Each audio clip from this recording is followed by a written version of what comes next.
Welcome to KERR9000'S Horror House. Hi, it's KERR9000. Welcome back to my channel and welcome back to, well, I suppose it's a horror house video.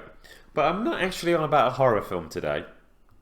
Now, many of you have probably seen the Conjuring film The Devil Made Me Do It, which is the third film in the Conjuring series, and it's about the Warren family, Ed and Lorraine, and basically how they go on to help a guy who, well, he murdered somebody and his legal defence was that the devil made him do it.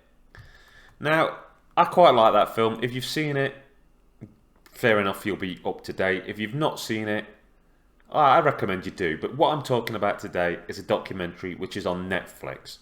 This documentary is actually the true story about the events that are portrayed in that film. So, as far as I know, and I'm not American, so if anybody wants to tell me I'm wrong, basically, in the entire history of the United States legal system, there is only one time where demonic possession has officially been used as a defense in a murder trial. And it was in the case this documentary is about. Effectively, there was an 11-year-old boy named David Glatzel, and he started shouting, blaspheming, acting erratically, and his family apparently believed that he was demonically possessed, and they arranged for an exorcism. They got in touch with Ed and Lorraine Warren, and it became so famous that it was in the news at the time, but it also eventually led this Conjuring film. Now, I love this documentary and I really have to recommend that you watch it. Particularly if, like me, you are somebody who is both willing to listen to two sides of an argument, but you're also sceptical and have a bit of a sense of humour for the macabre. You see, it starts off and you're hearing from the young lad who was apparently possessed and one of his brothers, and then you see, this is where I have to explain it a bit. Essentially, this young lad's possessed, he has an exorcism, and during the exorcism his sister's boyfriend speaks to the devil and says something on the lines of, let go of this young lad, leave him alone, and why don't you come for me, you dickhead, or whatever. And apparently the Warrens were peed off at this because they believed this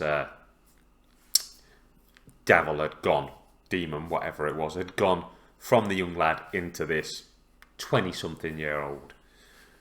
And this 20-something-year-old then went on to stab somebody. It was a friend of him and his missus who, from the sounds of it, might have been giving his missus one at some stage. But, you'll watch this documentary. There's recordings of the young lad, who's 10, 11, basically, I'm the devil. And, he gives his account of how scary it was. But stick around. If you like hearing both sides of the argument, you've just got to stick around.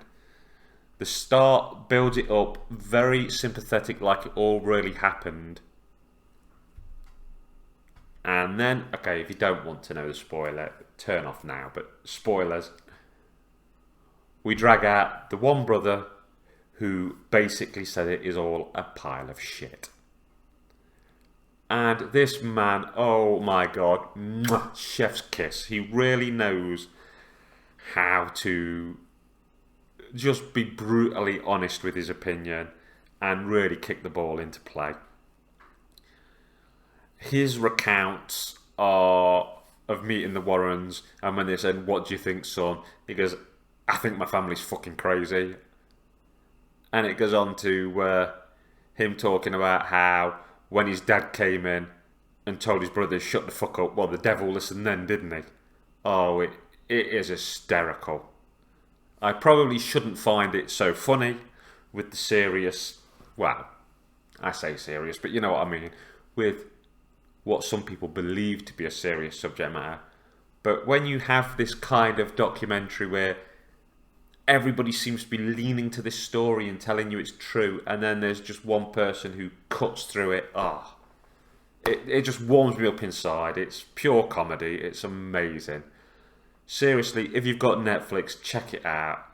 I would give it, seriously, like 8 stars out of 10. Brilliant documentary, particularly if you are into this kind of dark, murdery, possession-y stuff. So this is a bit original for me. I've done a few documentary reviews before. I've talked about Netflix's series on Dharma. I talked about the documentary on Lorraine Bobbitt. But as somebody who loves true crime, I'm sure I'll end up back in this sort of field again. Anyway, thank you very much for watching my video and making it to the end. There's plenty more stuff on my channel. Horror reviews, game reviews, all sorts. Feel free to check stuff out. I'd really appreciate a like or a comment. Whether you agree with me or not, I don't care. Feel free to, put it down there. But thank you for making it to the end of the video again.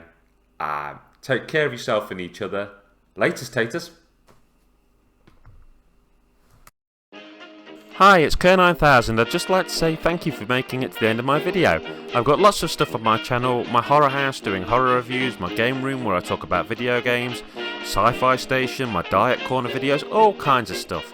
I can also be found on the Retro Gamer U forum and the J Arcade forum, which are both great places full of great people and some great video game conversations. At the end of this video there'll be a little icon to tick if you want to subscribe, a link to a video and a link to one of my playlists. I'd also like to recommend the wonderful talented Just Jessica 1988 on TikTok, who does a lot of diet videos and is my supportive partner. Thank you once again for watching my video, and particularly if you follow me, thank you for all of your support. Have a great rest of your day. Laters, taters.